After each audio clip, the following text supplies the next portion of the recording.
All right, folks. So we all knew this day was coming, and it looks like, rumors are really boiling over the Master Chief anniversary, Halo Combat Evolved, landing on the Switch 2. Not the Switch 1, mind you, but the Switch 2. Now, I don't know how you guys feel about this, but all I'm going to say is when this happens, and if it happens, and I'm assuming it will happen, especially with Combat Evolved, I don't know about the next Halo, but Combat Evolved especially is probably going to land on the Switch 2 and PlayStation 5. And when that day happens, I can tell you up front, it is going to be the saltiest day on Twitter you'll ever see. This is going to be one for the ages, and it's going to be one of those days where you just had to be there to witness the complete meltdown and breakdown of every fan out there, whether it's on the PlayStation side or the Xbox side. No one cares about the Nintendo side. It's going to be a thing, and it's going to be absolutely bonkers. This is going to be something that will be down for the ages, because all the other games going, even Gears to a certain extent, being Xbox through and through, but Halo is different. Halo is the holy grail. And when that lands on the other platform, oh boy, is it going to it's gonna be a special day, that's for sure. But you know what is even more special? You wanna know? Well, apparently Mummy Pig gave birth the other day. In fact, Mummy Pig gave birth at the same hospital that Kate Middleton gave birth in. Do you know who Kate Middleton is? She is with Prince William, married to Prince William. So she is a princess and a real person. But apparently, Mummy Pig decided that she is also going to give birth at a human hospital as a cartoon character. That is what the UK was essentially celebrating. Yes, believe it or not, as well as the nation, the gaming community going absolutely bonkers with Halo Combat Evolved landing on other platforms, we've got Mummy Pig as a mainline news in social media and the UK news. Yes, I'm talking realistic stuff here. This is absolutely stupidly crazy. I think we're as a nation, as a race, we are actually cooked. How the hell are we talking about a fictional cartoon character, Mummy Pig, giving birth to a baby pig girl, Evie, in a actual hospital? Yes, you heard me right. This is absolutely stupid. Really stupid. But it gets even worse, right? Because Sanrio have come out and said that Hello Kitty has decided that it's not a kitty anymore.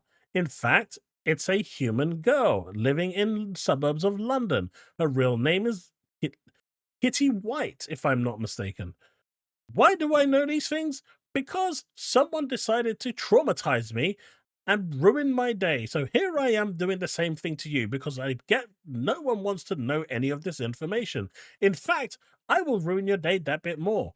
They turned round and said that despite the fact Hello Kitty, Kitty White, is actually a human girl with feline characteristics, she has a boyfriend called Daniel, who is actually a male cat. Yeah, let that sink in. If that hasn't ruined your day and stopped the aliens from coming to our planet to advance our civilization, I don't know what will. People often say, why don't aliens stop here and advance our civilizations? Well, every 50 years to 100 years, they come round and see how advanced our civilization has gotten. But when you got idiots out there talking about Mummy Pig giving birth in Kate Middleton's hospital, and you've got idiots turning around and saying Hello Kitty, it's a human girl rather than just being a fictional cat, I'm not surprised aliens have decided that this planet and this civilization is too dumb for them, and have decided that they'll probably come back in the next 150, 200 years, where they're hoping the devolution of the human race has actually turned and started to evolve. Anyway, moving on to the actual story, we're going to talk about the Steam integration into Xbox and what this actually means, as they are testing Steam integration with Microsoft Store. And this will obviously move over to the next gen Xbox. Now, this is very divided and very split with the actual community. Some people are saying this is a good thing. Some people are saying this is a bad thing. I personally think this is a good thing, because it just means more games for gamers. For Microsoft, this is obviously a bad thing, though this could actually improve the chances of people buying an Xbox, because not only are they getting Xbox experience of games, but now all the games are available on there, including those PlayStation games as well that are on PC, because they're going to be playable through Steam, and PlayStation can't block the games off Steam unless they actually remove the games off Steam. And they're not going to do that, not with games that are older anyway. Whether they go day and date and that changes things is a different matter.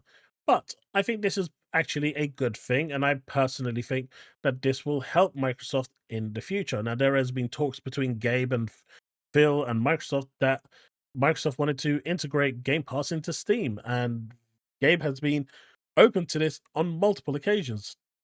He's had interviews where this has been something that he's been open to do and is happy to do. I guess they just haven't found the right, agreement, right contract to make this work. But once that happens and that gets integrated into Steam, that integration just helps the whole integration of Steam into Xbox. Because at that point, yes, essentially the games are no longer going to be developed specifically for the Xbox platform, but they don't need to be, because they'll be on Steam and you'll be able to play those games on Steam, because that configuration for that Xbox will be covered now in all games that are going to Steam. See how this works? And so as a gamer, you're going to get access to everything. But again, it's really weird to see the split on this. Some people think this is really cool. Some people think it's not. And I see it from both angles. Those that care about how much money Microsoft make, which is weird if you're not a shareholder, and those that don't and just want to play games, and they're all for it. But, I think that Microsoft's approach to being everywhere, this is the natural evolution. And whatever the next console is deemed to be, it's going to have some form of Windows integration, which means it's going to have System 32 and Windows API calls, which means that this is inevitable. This is where Microsoft has been trying to get to for quite some time. And let's face it, the new consoles technically are PCs anyway.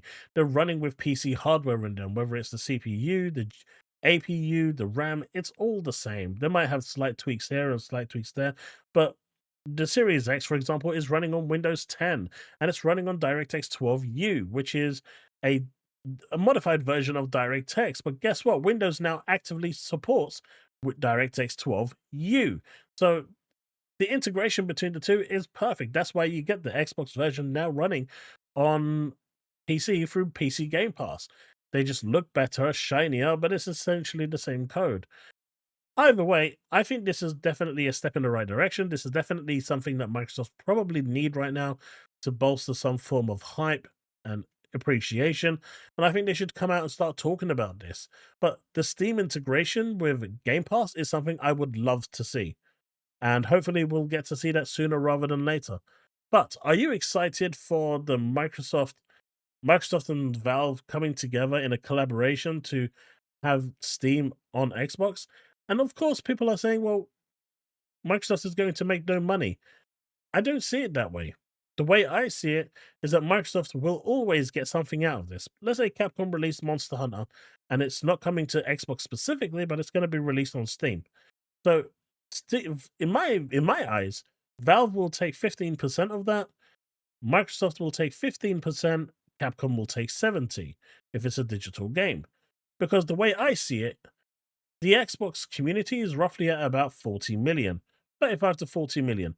That is still a huge base of players where a lot of them don't like PC. Let's say 75% of them don't like PC. We're still looking at around 30 million, right? That's 30 million customers. That is a lot. So would you rather get 15% of revenue from those 30 million while doing absolutely nothing, or get 0% for doing absolutely nothing? You see, the difference here is companies don't care about your feelings, they care about the revenue coming in.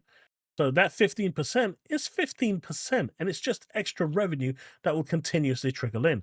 So in my eyes, I see this as a win-win for both corporations. I see this as a win-win for the consumers, and hopefully it will actually pan out the way we hope it will, and everyone wins.